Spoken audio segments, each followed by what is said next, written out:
E aí, galera, como é que vocês estão? Aqui a gente começa mais um Conexão Universitária e nós estamos no episódio número 16.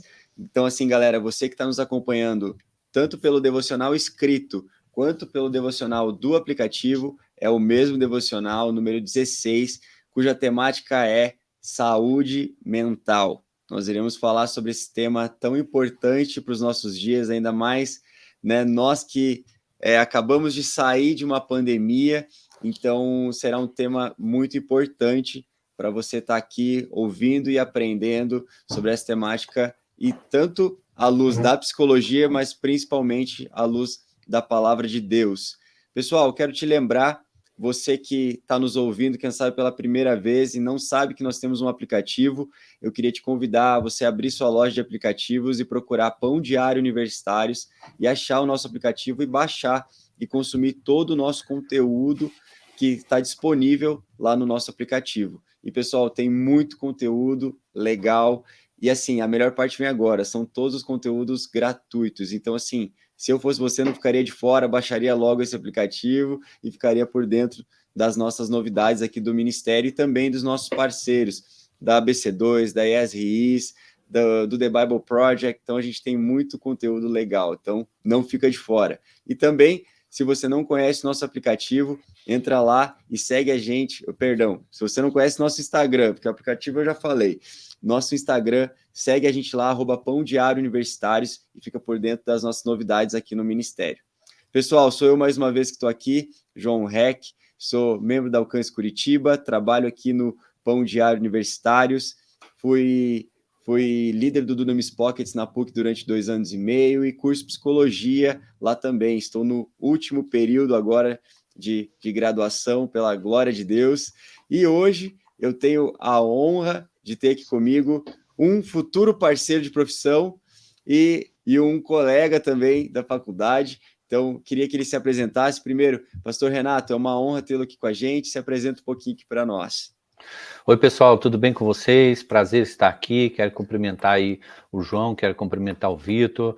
É uma alegria grande poder estar participando aqui dessa iniciativa. Meus parabéns. E como o João falou, meu nome é Renato, eu sou psicólogo clínico, sou terapeuta familiar, também sou pastor ali na comunidade Alcance e continuo atuando clinicamente, entendendo isso também como uma ferramenta aí ministerial que a terapia ela faz, ela faz muita diferença na vida das pessoas em todas as áreas. Então, é uma alegria estar aqui com vocês e poder contribuir com essa iniciativa. Não, pastor, o prazer é todo nosso. É uma honra tê-lo aqui conosco. E também temos aqui o Vitor, meu futuro colega de profissão também. Fala aí, Vitor, se apresenta para a gente. E aí, pessoal, tudo bem? Meu nome é Vitor, sou amigo do João, colega de faculdade e também faço psicologia na PUC, agora no 7º período e aprendendo muito lá, estamos crescendo juntos. Eu sou membro da Igreja Assembleia de Deus aqui em Curitiba, atuo lá com os adolescentes e o Ministério de Louvor, então eu vejo a psicologia muito importante nesse cenário e nesse contexto para a gente como uma bagagem, né, para cuidar de pessoas, e esse é o nosso chamado. E é uma honra estar aqui com vocês, aprendendo junto e crescendo juntos. Com certeza, mano. A honra é toda nossa aqui. Tenho certeza que esse bate-papo vai edificar muitas pessoas. Então, se eu fosse você, pessoal que está nos ouvindo, já pegaria uma caderneta, um caderno aí, uma folha e começaria a anotar tudo que será falado aqui a respeito de saúde mental, sobre esse tema tão importante dos nossos dias. E eu queria começar perguntando para o Vitor. E aí, Vitor, quando a gente pensa em saúde mental e à luz da palavra de Deus, já que nós somos, né, pessoas que temos uma cosmovisão bíblica, que olhamos o mundo a partir das lentes do Evangelho, quando nós olhamos para a saúde mental e fazemos, e temos também um olhar para a palavra de Deus, quais links a gente pode fazer entre saúde mental e a palavra de Deus? Legal. Eu gosto muito de falar sempre que nós somos estrangeiros aqui, né? A gente vive uma jornada, assim como Paulo, lá em Filipenses, ele instrui que estamos de passagem e logo nós vamos para morar na nossa pátria definitiva. Então, eu vejo a psicologia muito como um alicerce nessa passagem que nós temos aqui na Terra, porque tudo que a gente passa são pedras no meio dessa jornada, são bagagens que a gente coloca na nossa mochila, na nossa longa mochila, né, ao longo da nossa vida aqui. E eu vejo a psicologia assim como um método para ajudar a gente nesse processo cristão, porque nós estamos no mundo, né? Nós não fazemos parte do mundo, mas nós Sim. estamos no mundo. E a psicologia ajuda nesse contexto.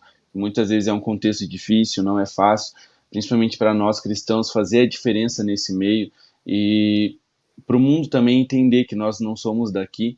E eu acredito que a psicologia auxilia muito nesse processo de mostrar ao mundo que nós não somos daqui, nós somos estrangeiros. Muito bom, mano. E aí, pastor, o que você diria desses links entre saúde mental e a palavra de Deus? Nós podemos estabelecer e perceber muitos links e conexões, porque eu mesmo costumo dizer que o evangelho é um evangelho do coração, né? A ação do evangelho, ela é de dentro para fora. A própria metanoia, que é a transformação da mente, é um processo interior e Jesus está sempre apontando para dentro. Quando Jesus aponta para dentro do ser humano, Jesus aponta para esse autoconhecimento, essa autoanálise, essa autorreflexão.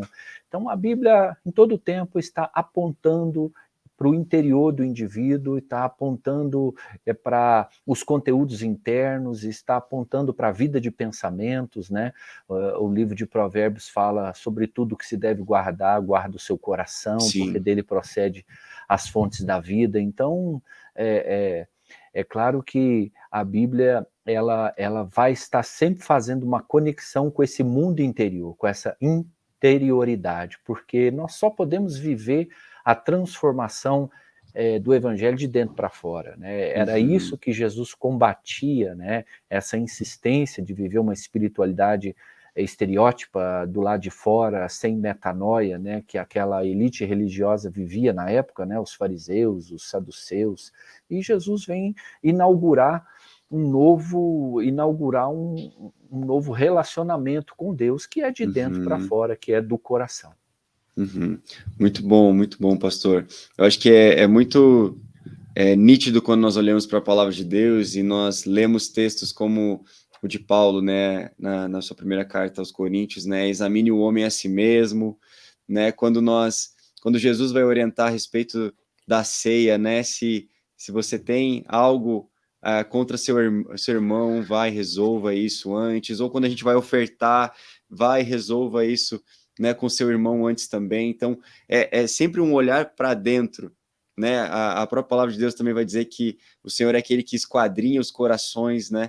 Então, eu olho para tudo isso e vejo como uma coisa está extremamente ligada à outra, né? Não tem como nós, como cristãos, né, um psicólogo e dois futuros psicólogos, olharmos de uma maneira diferente em relação a isso.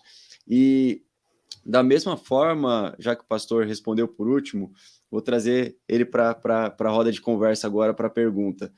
Nós, como cristãos, nós temos a Bíblia como nosso manual de vida. E, ao mesmo tempo, nós temos Jesus como nosso alvo máximo de estilo de vida e padrão de comportamentos, enfim. E o autor do nosso devocional aqui sobre saúde mental, ele diz que quando a gente coloca Jesus como o alvo mesmo, né, de modelo de vida, isso acaba gerando saúde emocional em cada um. Eu queria te perguntar, como que você enxerga isso, pastor?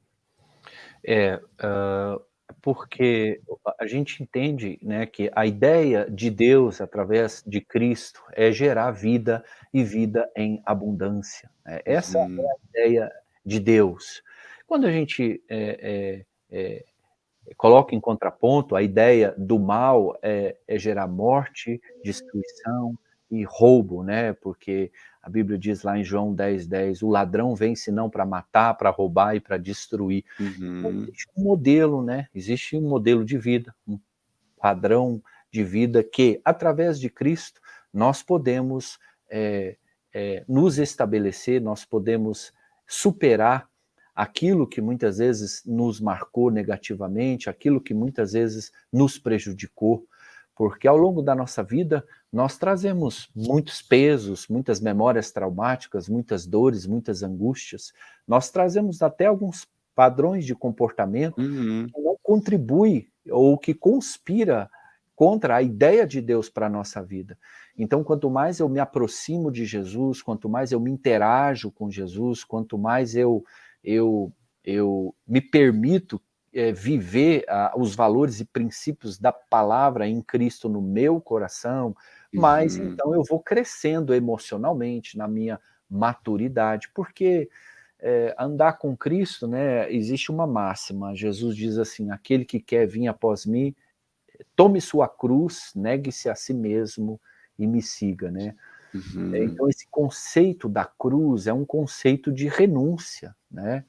O conceito da cruz é um conceito de uma autoanálise, de um autoconhecimento a ponto de você, então, renunciar àquilo que compromete a sua vida abundante, aquilo que compromete os valores e os princípios de Deus para a nossa vida. Uhum.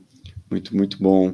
E aí, Vitor, como que você enxerga essa dinâmica de nós olharmos para Jesus e isso gerar saúde emocional?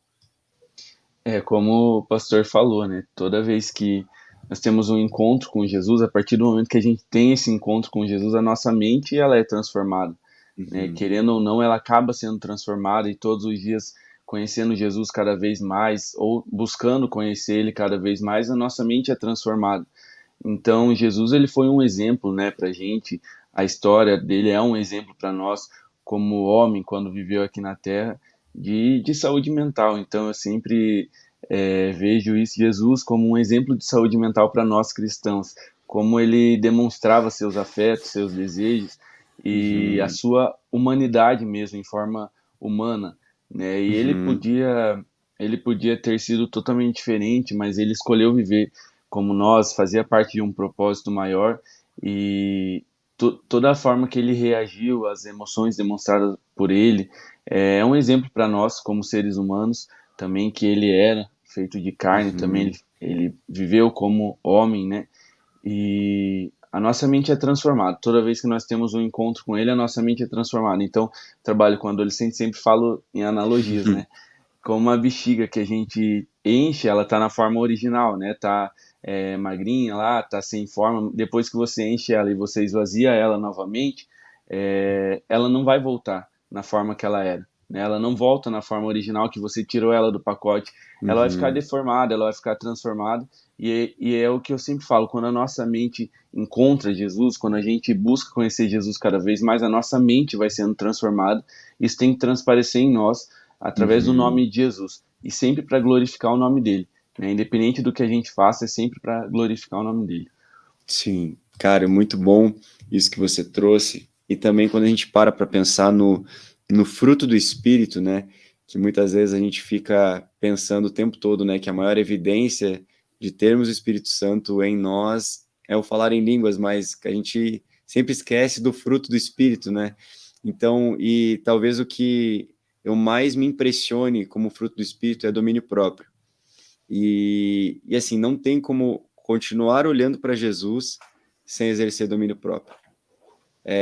A gente pode tentar de todas as maneiras, né, olhar para Jesus e não exercer domínio próprio, que a gente tenta sempre, mas uma hora ou outra a gente vai ceder e vai conseguir, né, segurar esse bichinho que se chama domínio próprio, né, que é o nosso egocentrismo, né, que a gente querer sempre, né, trazer tudo para si. Então eu vejo ali também já uma das formas da gente olhar para Jesus e isso gerar saúde emocional, saúde mental para a gente, porque nos fala sobre um gerenciamento, né, de vontades, né, um controle de vontades, né, a gente aprende isso com o jejum também, da mesma forma, nós jejuamos e aquilo nos ensina sobre nós não termos aquilo que queremos ou muitas vezes aquilo que precisamos como um alimento, mas para que a gente possa ter aquilo que o Senhor deseja sobre nós e nunca no sentido de barganha, mas no sentido de demonstrar o nosso amor a Deus. Mas, ao mesmo tempo que a gente olha para isso dessa forma, nós sabemos que o mundo olha para a saúde mental de uma maneira diferente, que é no sentido de, se não te faz bem, deixe que vá, né? Ou que mal tem, né? Tipo, se te faz feliz, né? Assinado embaixo, Satanás. E como que a gente enxerga, então, de uma maneira, quando a saúde mental, ela vai contra a palavra de Deus? O que você acha, Vitor? É o que você falou, né? A nossa mente, a nossa vida, ela tem que ser vivida para agradar a Deus. Então a nossa imagem, ela tem que transmitir a imagem de Deus, a imagem de Jesus. E a saúde mental é um tema muito, eu acho que polêmico, né? Porque envolve várias temáticas junto com esse tema. Então, igual você falou, a saúde mental para o mundo seria você satisfazer todos os seus desejos, e aquilo que não está satisfazendo o seu desejo, você tira da sua vida. Só que a gente sabe que não é por esse caminho, né? Que nós temos um propósito maior a ser vivido. Então, eu acho que a palavra que resume aí é propósito. Nós precisamos estar bem para cumprir o nosso propósito, aquilo que Deus tem para nós. Por isso a gente tem que cuidar da nossa saúde mental, mas sabemos que a gente tem um consolador, tem um amigo em todos os momentos com a gente, né? E tudo deve ser feito para agradar a Ele, independente do que nós queremos fazer, dos desejos que nós temos. Eles têm que ser silenciados para viver os desejos que Deus tem para nós, né? Quantas vezes a gente tem que renegar a nós mesmos, os planos que nós tínhamos para nós, para nossa vida, para viver os planos de Deus. E isso é lindo, né? É o mais bonito que tem. Não é fácil, mas é o mais lindo que tem, viver os projetos de Deus para nós. Sim, muito bom. E aí, pastor, fala pra gente, quando existe esse conflito aí entre a visão do mundo sobre saúde mental e o evangelho. Olha, uma das maiores angústias sociais hoje é o vazio existencial. É a falta de sentido, é a falta de propósito. E o ser humano, ele não consegue conviver com falta de sentido, com vazio existencial. Isso gera muita crise e isso gera adoecimento emocional, né? Uma vida sem sentido, ela adoece a alma.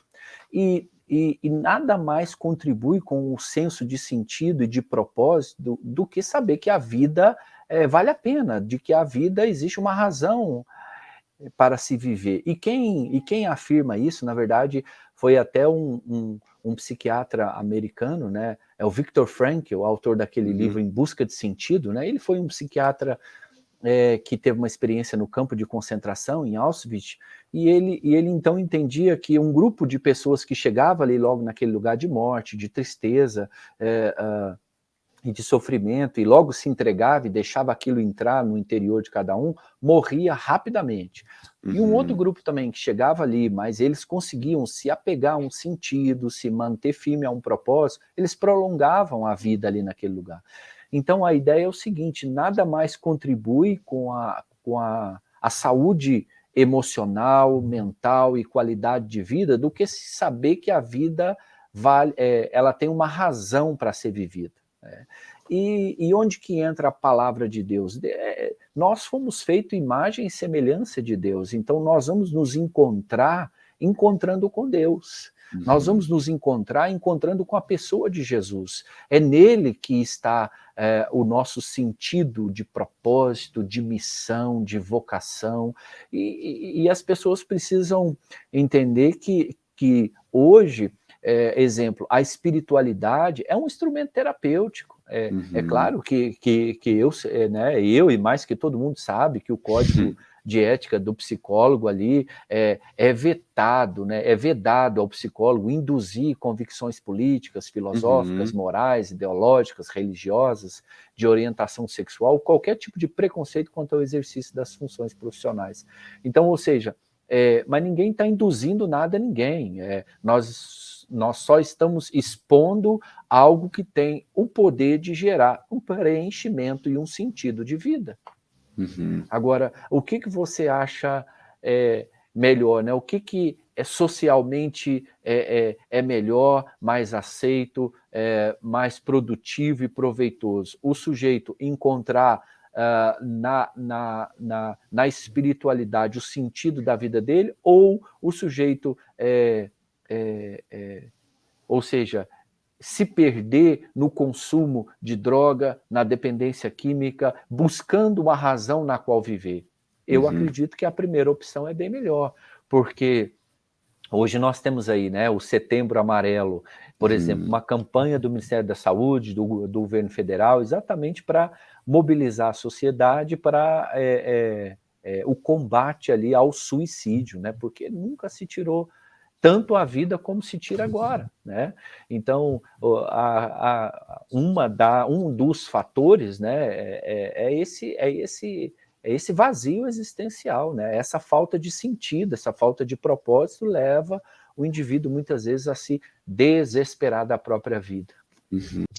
Pessoal, ali quando a gente estava conversando, né, e eu tive uma conversa uma vez com uma terapeuta até muito renomada, né, socialmente falando, no meio da psicologia, e ela comentou sobre que ela não atende pessoas com abuso de substância na clínica dela. Por quê?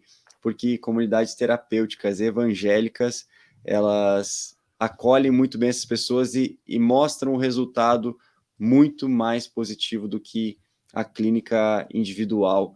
Então, quando eu ouvi aquilo, eu falei, cara, a gente tá num caminho certo, sabe? Quando a gente olha para isso e vê, assim, que por mais que, sim, a terapia ela é uma ferramenta, a psicologia é uma ferramenta, o evangelho ele continua sendo suficiente, né? Da mesma forma que um remédio ele é uma ferramenta, né? Um médico ele é um instrumento também nas mãos de Deus. O evangelho continua sendo suficiente. E eu gostaria de perguntar, pastor Renato, como que funciona isso na prática? Assim, você acredita que a igreja em si é uma comunidade terapêutica? Sim, sim, sem dúvida. Eu acredito que a igreja é uma comunidade terapêutica porque ela fornece elementos que vai de encontro às necessidades do indivíduo, necessidade do pertencimento, do acolhimento, da segurança. A igreja é uma comunidade restauradora, né? Naquilo que o indivíduo muitas vezes carrega de suas angústias, suas dores, seus traumas, muitas vezes a igreja acaba apontando um caminho de resposta, de restauração emocional nesse sentido. E as pessoas hoje, elas têm ainda, por incrível que pareça, muito preconceito com a terapia, né? Em se falando de saúde mental, em se falando de saúde emocional, uma das mais importantes ferramentas que a gente precisa entender é a terapia. As pessoas têm o costume de dizer assim, eu não vou em psicólogo porque eu não estou doido, eu não tenho problema de Clássica, cabeça. né? Eu não vou em psicólogo porque eu já tenho Jesus e Jesus é suficiente. Essa segunda afirmação é verdade, Jesus é suficiente? Mas muitas vezes ele também, na sua suficiência, vai usar um profissional da medicina, da psicologia, para poder gerar vida abundante, para poder gerar saúde emocional na vida da pessoa. Então, a terapia é, sim, esse lugar de nós nos conhecermos, de olhar para dentro, de curar aquilo que está nos adoecendo, se libertar daquilo que está nos prendendo. A terapia é um lugar que você exercita a fala. O falar é terapêutico, é curativo, é libertador, o guardar é adoecedor. Então, a terapia é um lugar onde o indivíduo ele tem a possibilidade de crescer, de ressignificar a sua história, de exercer o autoconhecimento, e é uma ferramenta importantíssima para as pessoas alcançar saúde emocional, porque a falta dela, a falta da saúde emocional, é um dos principais obstáculos do crescimento. Cara, você quer crescer na vida profissional, você quer crescer na vida familiar, financeira, onde você quiser crescer, vai ser preciso um alicerce, um fundamento. E sem saúde emocional, infelizmente, você não vai gerar essa construção. É como se a vida inteira ela estivesse bagunçada e você não conseguisse alinhar absolutamente nada, né? E aí quando você puxa o fiozinho da saúde mental, da saúde emocional, isso vai começando a alinhar cada uma das coisas. Sim. Então, e aí, Vitor, o que você acha disso tudo que a gente está conversando aqui? Sim, como você perguntou, né, se a igreja ela serve como um papel terapêutico também, e isso eu acho que sem dúvidas ela serve, principalmente para crianças, adolescentes ali na fase inicial da formação da personalidade. Sim. Com certeza serve como um papel fundamental, porque só que as igrejas também têm que estar preparadas para isso, né? Porque hoje em dia cada vez mais os jovens estão sabendo muito, né? São jovens que estão ocupando as universidades, estão ocupando os centros acadêmicos, tudo, e são jovens que necessitam cada vez mais de atendimento, de locais preparados para isso. E a Sim. igreja, ela não deve estar alheia, né? Ela tem que estar avançando junto, crescendo junto, não deixando o mundo entrar dentro, né? Mas a igreja crescendo cada vez mais, se desenvolvendo cada vez mais, pastores com formações, né? Isso é muito importante, como nós temos o pastor aqui, e isso é muito importante porque vão saber tratar problemas, né? E a igreja, você conviver em grupos cristãos, às vezes você canta junto, você está desenvolvendo a pregação, o seu ministério, e você está junto com pessoas que estão desenvolvendo ministérios parecidos com o teu, isso é terapêutico,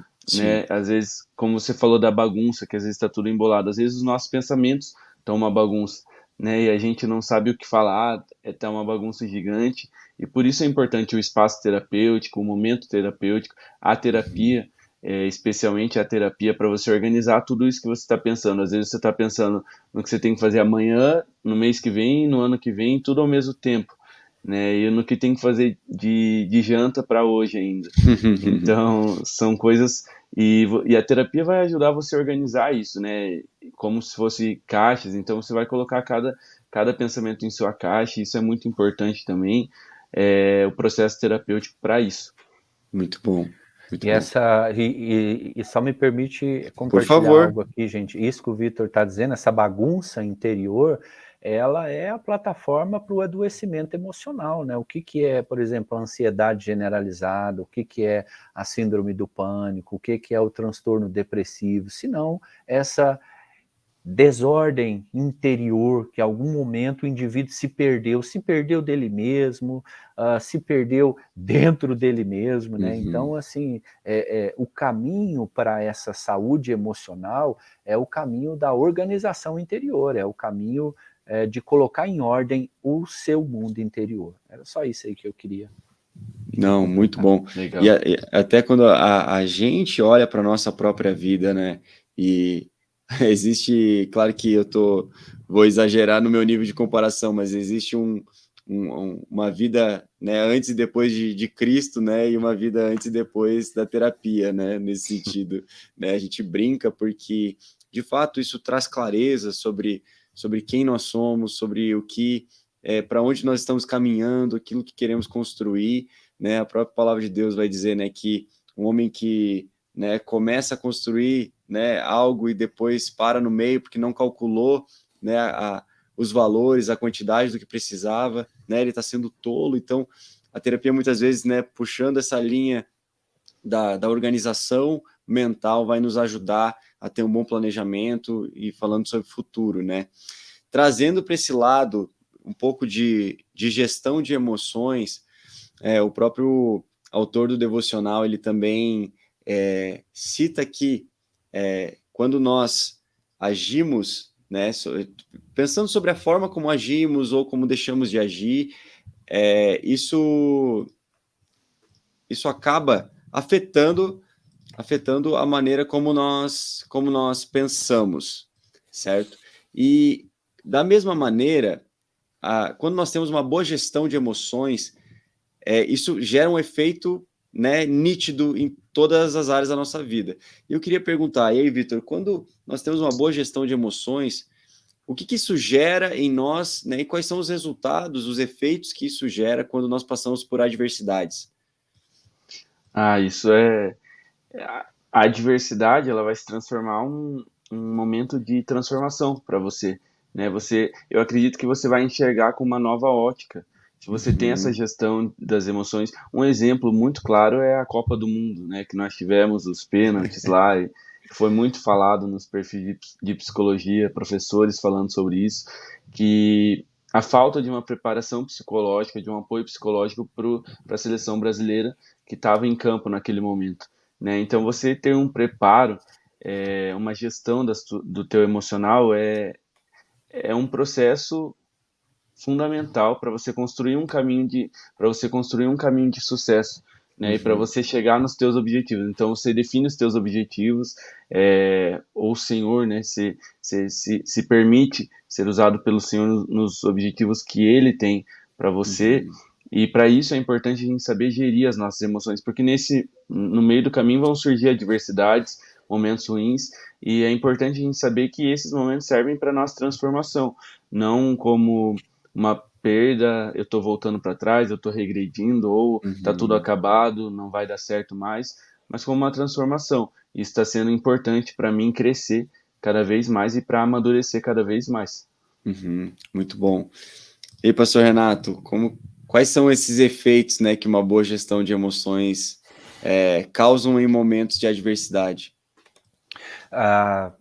É fundamental, né, essa gestão emocional, é fundamental essa reeducação emocional, porque não é o evento em si, né, mas é como nós interagimos com esse evento, como nós nos relacionamos e nós interpretamos esse evento, é que vai fazer a diferença na nossa vida, porque aflição, dificuldade, sofrimento, isso faz parte da vida. Uhum. Isso aí não tem como nós não vivenciarmos isso, né? A perda, luto, isso aí faz parte da vida. Agora, como nós vamos lidar com isso é que vai fazer a diferença. A forma como a pessoa reage a isso. E é aí que entra a importância dessa gestão emocional, desse gerenciamento emocional, porque nós não vemos o mundo como o mundo é, nós vemos o mundo Uhum. como nós somos, a partir da nossa história de vida. Infelizmente, às vezes a pessoa que sofreu muita rejeição na sua história, experimentou, ela vai ver o mundo como se o mundo estivesse rejeitando ela, vai ver o mundo com essa inferioridade. Então, a falta dessa gestão emocional acaba nos fazendo despreparados para enfrentar as circunstâncias da vida. Uhum. Porque a pessoa fica muitas vezes intolerante à frustração, intolerante às aflições, ao menor sinal de dificuldade ou de resistência, a pessoa larga a mão, desiste, volta para Uhum. trás. Né? Então, assim, a gestão emocional é importantíssima para gerar resiliência, a perseverança e para você alcançar os sonhos e os propósitos de Deus para a sua vida. Uhum. Muito bom. Pastor, eu João, acho que... Não, por favor, manda bala. Fala aí. posso fazer um link? Eu estudo um pouco mais sobre a neuropsicologia dentro da faculdade, né? Você sabe, e essa intolerância e frustração que o pastor falou é muito interessante, porque a gente nunca viu uma geração tão intolerante à frustração como a nossa, né? Dos jovens e adolescentes atuais. São situações muito estimulantes a todos os momentos, então redes sociais, Uhum. celular, e é a famosa dopamina, né, que é o neurotransmissor no nosso cérebro, e a gente está acostumado com altas doses de prazer, de toda hora você abre o Instagram e tem algo novo, e isso faz com que a gente viva num ciclo vicioso, né, Uhum. sempre ouvindo sim, sempre vendo coisas prazerosas, e a gente acaba se tornando cada vez mais intolerante à frustração. Cara, isso eu acho que talvez um dos problemas que nós iremos enfrentar futuramente, se não um dos maiores, é esse, cara. Quando a gente para pensar nas gerações que vão vir e que a gente vai ter que ou trabalhar na terapia ou trabalhar na igreja, né, em saber colocar limite, em saber reconhecer sim emoções, mas ao mesmo tempo, né, trazer clareza sobre o que está acontecendo de fato e trabalhar perseverança nos corações. Eu acho que talvez seja um dos temas que nós mais iremos trabalhar nos próximos anos. Isso me faz lembrar muito do que Paulo diz em Romanos 5, né, que a partir do verso 13 diz assim: não somente isso, mas também nos gloriamos nas tribulações, sabendo que a tribulação produz perseverança. A perseverança produz experiência, em outras versões diz um caráter aprovado, e a experiência produz esperança. Ora, a esperança não nos deixa decepcionados, porque o amor de Deus é derramado em nossos corações pelo Espírito Santo que nos foi dado. Quando eu olho para isso e vejo o apóstolo Paulo dizendo assim que Nos gloriamos nas tribulações porque ela vai produzir perseverança. Cara, isso mostra um coração maduro em relação ao que já passou, né? Então, o que eu ia até comentar antes mesmo é que eu acredito, pastor Renato, que você que é o único pai entre nós três aqui, eu acho que é muito como um processo de psicoeducação dos filhos, né? Em reconhecendo emoções e mostrando esses pontos, e eu acredito que a gente vai fazer isso com a geração. O que você acha? Sim. A geração, de modo geral, sofre muito, né, com essa ausência da paternidade, né? Às vezes a gente não faz ideia a falta que um pai faz. E a falta de um pai, muitas vezes, colabora com esse adoecimento emocional na vida do indivíduo. Muitas cargas de revolta, de dor, de mágoa. Então, até assim, um dos princípios da busca dessa restauração emocional é o indivíduo resolver sua paternidade, né? Resolver a paternidade. Uma paternidade bem resolvida vai ser um princípio de saúde emocional. Ou uma paternidade mal resolvida vai ser uma plataforma ali para o indivíduo desenvolver uma série de adoecimentos emocionais, né? Então eu sempre costumo dizer isso, a gente precisa resolver a nossa história enquanto filhos, né? Enquanto a gente não resolve a nossa história enquanto filhos, a gente acaba ficando estagnado em algum momento emocional da nossa existência. Por isso que é comum você ver aí, de repente o cara tem 30, 40, 50 anos, mas se comporta como um adolescente, né? Inconsequente, só pensa em si mesmo, só quer buscar satisfazer os seus desejos, ou seja, em algum momento da vida o cara ficou mal resolvido. E fazendo um link aqui, né, da nossa referência bíblica sempre, é o que Jesus fala lá em Mateus 5, bem-aventurados os pacificadores, porque serão chamados filhos de Deus. E é interessante isso porque a falta de saúde emocional leva o indivíduo a viver leva o indivíduo a viver em guerra consigo mesmo, em guerra com a sua história. E Jesus está dizendo, bem-aventurados os pacificadores, porque serão chamados filhos de Deus. Então a marca de um filho é a paz. A marca de um órfão é a guerra, né? E essa orfandade é esse fenômeno, né? Órfãos de pais vivos. O pai até existe, mas nunca representou, mas nunca cuidou, né? Então o indivíduo precisa aprender a resolver a sua história enquanto filho para ele se lançar nos papéis que ele vai desenvolver de um marido, um pai, um professor, um profissional, né? Por aí. Não, muito, muito bom, pastor. Vitor, você quer comentar mais alguma coisa? Podemos seguir? Pode seguir, pode seguir. Fechou. Uma coisa que até o Vitor mesmo levantou antes sobre trabalhar com adolescentes, sobre o problema de falar de identidade, né? E isso atrelado à saúde mental, à saúde emocional. Eu vejo como é uma necessidade em trazer clareza sobre a identidade, né? Isso que, linkado com o que o pastor Renato acabou de falar sobre filiação de Deus. Por quê? Porque muitas vezes quem não sabe quem é em Deus coloca toda e qualquer emoção como sendo sua verdade, né? Então, Vitor, como que você faz com os adolescentes para trazer essa verdade da palavra de Deus a respeito de filiação para que eles não sejam movidos por emoções? Sim, é importante falar que às vezes eles estão com um fone de ouvido gigante, né? É um fone que corta ruídos, assim, é igual o seu. E eles deixam, e esse fone seria seletivo, né? Então eles passam a escutar apenas algumas coisas, principalmente coisas ruins, né? Porque eu não sou nada, eu não sou ninguém, vai dar errado. E é o que você falou, nós precisamos ter uma identidade firmada naquilo que o céu diz sobre nós, e não no que o outro diz sobre nós, né? Muito, porque às vezes a gente fica eles principalmente ficam numa confusão gigante, né? Porque alguns falam que eles têm que ser uma coisa, outros falam que eles têm que ser outra coisa, que não tem problema ser tal coisa. Então, esse momento que eles passam, que nós passamos, é muito difícil, porque fica uma confusão gigante, né? Mas quem eu sou, quem eu realmente sou, depois de ouvir tudo isso. Então é importante você tirar o fone dos teus ouvidos e entender o que o céu tem para nós, o que Deus tem para Uhum. você, entendendo que o amor dele é gigante, o amor do nosso Pai é gigante, e nós temos um Pai, né? Como o pastor falou, muita gente hoje vive a falta de um pai, mesmo tendo um pai em casa, né? Uhum. Então, sabendo que a gente tem um pai a todos os momentos, que é só a gente falar com ele. Eu preciso de ajuda, eu não consigo sozinho. Então, silenciar o que o mundo diz sobre nós e focar mais no que o céu tem sobre nós. E isso é o princípio da cura emocional, né? Uhum. Da paz emocional, que foi falado também, da paz emocional. Ouvir o que o céu tem sobre nós. Muito bom, muito bom.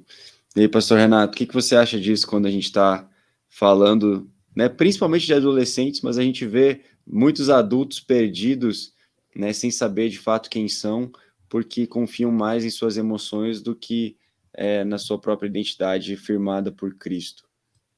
É isso que eu falei, né? Essa identidade, ou seja, esse conjunto de características, valores, princípios que compõem o indivíduo, isso é fundamental, né? E se a gente fizer uma enquete aqui, dificilmente a pessoa vai saber responder essa pergunta. Você sabe quem você é? É? Não, porque ninguém, né? As pessoas muitas vezes vivem esse vazio existencial e acaba vivendo só na aparência, vivendo só para agradar o outro, vivendo só para satisfazer a vontade do outro. Então, esse resgate da identidade é fundamental, né? Uhum. E isso está relacionado com a família, né? Eu gosto de um autor, o Maurício Andolfi. Ele é um autor da terapia familiar, que ele diz que a família é o melhor remédio, no sentido assim que o indivíduo ele é constituído a partir dos vínculos, né? Sim. E se você começa a cortar, a desconectar, a romper os vínculos, esse indivíduo vai ser afetado de alguma forma. Que vínculos nós estamos falando? O vínculo do pai, o vínculo da mãe, né? Então, assim, infelizmente, existe uma geração inteira em desconexão. Tá muito, e Uhum. tá 100% tá conectado no Wi-Fi, tá conectado aí no fone de ouvido, como o Vitor falou, mas, infelizmente, desconectado dos vínculos, e são os vínculos que nutrem o Uhum. indivíduo, né? É o vínculo que vai nutrir o indivíduo. Não, muito bom.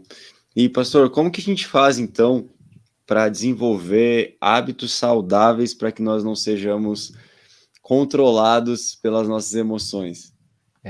Bom, eu gosto de um livro do James Clear chamado Hábitos Atômicos. Ele explica assim que nesse livro que a mudança de um hábito não vai acontecer por um grande evento, mas a Uhum. mudança de um hábito vai acontecer por pequenos esforços constantemente, né? Um exemplo, você quer deixar de tomar refrigerante, mas como que você vai deixar de tomar refrigerante se toda vez que você abre a geladeira, está lá, né? O refrigerante lá. Então, uma estratégia é não ter o refrigerante dentro da geladeira, porque você vai aumentar a resistência ao hábito de tomar refrigerante. Então, assim, de fato, não é uma coisa muito fácil, né? Você deixar Uhum. um velho hábito e construir novos hábitos. Isso demanda uma energia, né? E a nossa mente, por incrível que pareça, ela vai buscar o caminho de economia de energia. A mente vai buscar o caminho do que é mais fácil, o que é mais cômodo, né, e mais. Nós precisamos de ter esse gerenciamento da mente, né? O que a Bíblia até diz, né? Os pensamentos, nós precisamos de filtrá-los, de direcioná-los, né? A Bíblia diz tudo que é honesto, tudo que tem virtude, tudo que é de boa fama, tudo que é puro, nisso pensai, Uhum. isso ocupa o vosso pensamento. A mente não pode ser uma terra de ninguém. Os pensamentos não podem ser uma terra de ninguém e dirigir sua vida, né? A gente precisa estar nesse lugar de filtrar e de conduzir os Sim, pensamentos para construir novos hábitos de acordo com os princípios e valores que nós queremos para a nossa vida. muito bom, muito bom. E aí, Vitor, como é que a gente faz para, né, ter esses bons hábitos para que nós não sejamos controlados pelas nossas emoções? Como o pastor falou, inclusive eu ia citar esse livro também, sobre os hábitos atômicos, tudo começa lá do pequeno, né? Das pequenas ações que fazem a gente melhor, que um hábito nada mais é que um comportamento que ele se torna automático, né? E ele é disparado por alguns gatilhos, né? E por gatilhos na nossa vida. Então, você tem que tornar esse hábito fácil, né? Para você inserir um novo hábito na tua vida, você tem que tornar esse hábito fácil. Então, se o hábito é o refrigerante, como o pastor falou, tirar os refrigerantes da geladeira. Se o hábito é correr todo dia de manhã, é deixar o tênis na porta já preparado, para sempre que você ver, você vai lembrar que você tem que correr. Então, eu acredito que a dica para você cuidar dos teus hábitos é ver os hábitos que você está tendo, faz uma lista, pega um caderno, um papel, ou até no bloco de notas do celular e faz uma lista dos hábitos que você tem e que te fazem mal, que você percebe que te fazem mal, que são disfuncionais, né, que não trazem bem a você. E você vê como que você pode retirar eles ou substituir por algo melhor, por algo que te faça melhor, né, que te faça bem. Então, veja essa lista e até como meta, né, para 2023 a gente fazer uma administração melhor dos nossos hábitos, Muito daquilo bom. que a gente tem, porque pensando no futuro também, não de uma forma ansiosa, né, como o pastor falou das patologias, mas como uma forma de organização mesmo. Eu preciso ser mais organizado, ter o hábito de comer menos fritura. Então você coloca isso e anota e vê tudo aquilo que você quer desenvolver. Então essa é a minha dica principal. Eu acho que anote Muito tudo bom. que precisa.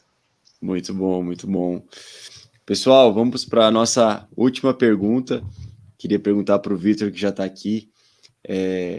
Cara, você como um cristão universitário, o qual possui muitas demandas, que eu sei que possui, principalmente de leitura, né, Vitor? A gente sabe que é puxado.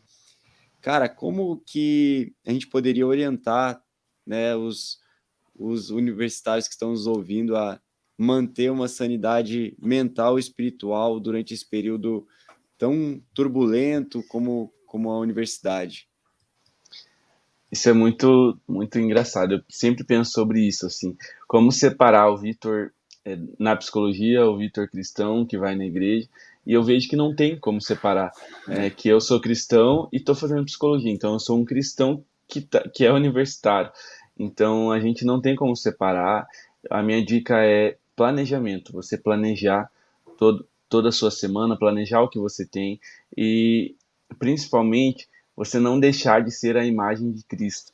Não deixar de transparecer o brilho do Espírito Santo lá no lugar que você está, na tua faculdade. Isso não precisa ser você levantar a voz no meio da sala e começar a pregar, porque às vezes isso não vai ser tão eficiente, mas é você levar a paz, né? Às vezes tudo que os universitários precisam é um momento de paz, um momento de alegria que às vezes eles encontram e tentam buscar em outras coisas passageiras, né? Então você ser um ponto de paz ali naquela sala, naquele lugar que você está, na faculdade, e é necessário nós termos cristãos na faculdade. Temos encontro na PUC, inclusive, de cristãos universitários, e é necessário o cristão sempre estar cada vez mais preparado para enfrentar o mundo em que nós estamos. Então, você demonstrar através da sua vida que você é cristão, que você tem o Espírito Santo e você transmitir esse brilho. Então, a gente tem que focar sempre em ser melhor. A gente demonstra que nós temos esse brilho sendo melhores, sendo bons alunos, não desrespeitando regras, professores, né? E principalmente tenha planejamento do que você precisa entregar, do que você precisa fazer, use uma agenda. Sempre falo sobre agenda, tenha uma agenda física aí no celular. E eu acredito que é isso. Muito bom, mano, muito bom. Daí, pastor Renato, como que você diria a esses universitários que estão quase pirando o cabeção aí por tanta coisa aí? Como que a gente faz para manter uma sanidade mental e espiritual? Sim. Em primeiro lugar, eu acredito muito também nessa área de influência, que é a área da educação, né? E essa área, ela precisa ser cada vez mais ocupada por pessoas que têm esse equilíbrio e dando esse espaço aí para esse elemento da espiritualidade. E para você manter a sua sanidade mental assim no ambiente da faculdade, ouça tudo e retém aquilo que é bom. É.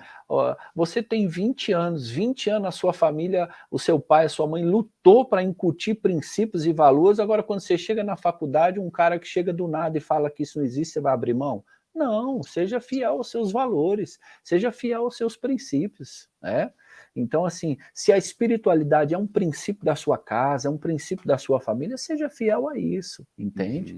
Porque no final das contas, né, eu sempre costumo dizer isso, por exemplo, principalmente na psicologia, as pessoas não vão se vincular com sua técnica, não. Eu vou vincular aqui porque ele é o especialista em terapia cognitivo-comportamental. As pessoas nem querem saber que técnica que você usa, as pessoas vinculam com pessoas. As pessoas vinculam com outras pessoas e não com técnica, né? Então, assim, a gente tem que aprender de tudo, a gente tem que se especializar, a gente tem que se preparar, mas quando a gente está de frente a uma outra pessoa, nós precisamos ser só outra pessoa, né? Nós precisamos ser só outra pessoa. E o ambiente acadêmico, muitas vezes, é um ambiente agressivo, é um ambiente opositor à fé cristã, opositor à espiritualidade, e muitas vezes até assim, com preconceito. Mas a gente precisa entender que a espiritualidade nos eleva até assim, culturalmente. Existem muitos autores, muitos artigos científicos que apontam essa interseção aqui entre a religião e a psicologia, o quanto essas duas, a teologia e a psicologia são duas disciplinas muito distintas, mas elas se conversam muito, né? Então, assim, a gente precisa ser fiel àquilo que a gente já traz da nossa casa, da nossa raiz, que é a espiritualidade, e não abrir mão disso, né? E não se perder. O ambiente da faculdade é um ambiente maravilhoso, nós precisamos ocupar cada vez mais as cadeiras da faculdade, mas nós precisamos, acima de tudo, ir para as faculdades de forma inteira. Se você vai pela metade, você vai se perder. Você precisa buscar essa inteireza e saber quem você é, porque é como o Vitor falou, a gente não separa isso não, não, eu sou crente só no domingo lá, na faculdade eu sou um agente secreto. Não, a gente não separa esse negócio de secular e sagrado, é tudo sagrado. Né? Se você faz para a glória de Deus, se você vive para Deus, tudo que você faz é sagrado. Isso aqui que nós estamos fazendo é sagrado. Muito bom, pastor, muito bom. Gente, chegamos ao fim do nosso bate-papo. Espero que você tenha sido muito abençoado, você que nos ouviu até agora.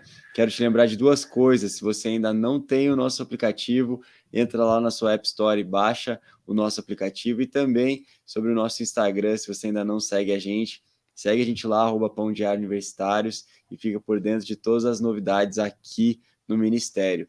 Pessoal, quero agradecer mais uma vez você que está aqui com a gente e também ao pastor Renato e ao Vitor por terem topado participar dessa conversa, que com certeza abençoou muita gente.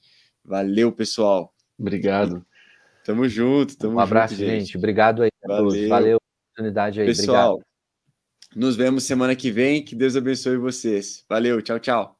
Valeu, tchau.